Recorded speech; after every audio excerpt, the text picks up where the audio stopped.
अखोई सगोलबल केंद्र से चीफ मिनिस्टर लेख्रबा अदुगुम्लबा सिटीजदगी 0 किलोमीटर द लेबा सिगुम मफम सिदा अईगुम्बा अमन कसदैदा राइदिगी वा ngangbदुसु अखोइदा पाखटपा अदुगुम्बा कया याउदब नते इंटेलेक्चुअल न पिक थनबा जगानी सगोलबल केंद्र से अदुबु इंटेलेक्चुअल न डिपिक थनबा अदुगुम्बा सगोलबल केंद्र सी इलेक्शन की मया यौरपदी पैसा यामना येनबा मीदा हे हे वोट का हलकपसिनेबा आइना तमनिंग यामनदी ज्ञान ताबा यामनदी लाइरिक लाइसुदी यामना हैबा ngakadi leiba चीफ मिनिस्टर जो पोखरबा leiba की इशूज का तुंगोइना चकदबा मतम मतम की हौरक लेबे इरांग असि लोइसनबा खोरनबदा चेन चोंगदोबा अदुगी ओन तैनबदा पैसा खगा यामना पीबा पोत वोट पीबगी चन्नबी मदी इम्फाल मनुगी लाइरिक हैबा जगह खिट हेनबरा न आइदी अदोम नोइना मया वारो बिनो आइना खंजब खरदो अदुम नांगजबनी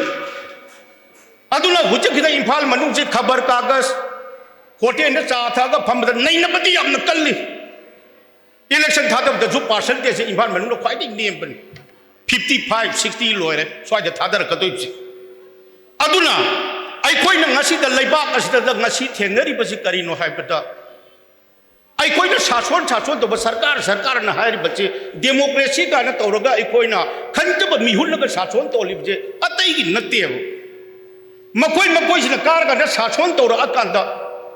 leiba kasi ingna chingna leiba sel thumgi awaba leitaba nungai ai phaba adugo leiba ka ba oina na kineba अइखोइना का vote का न तौरगा अइखोइना मिहुत खलबगी अमा हे पांगथोइ बसी अदुबो ngasi di manipur karamba phibam da lae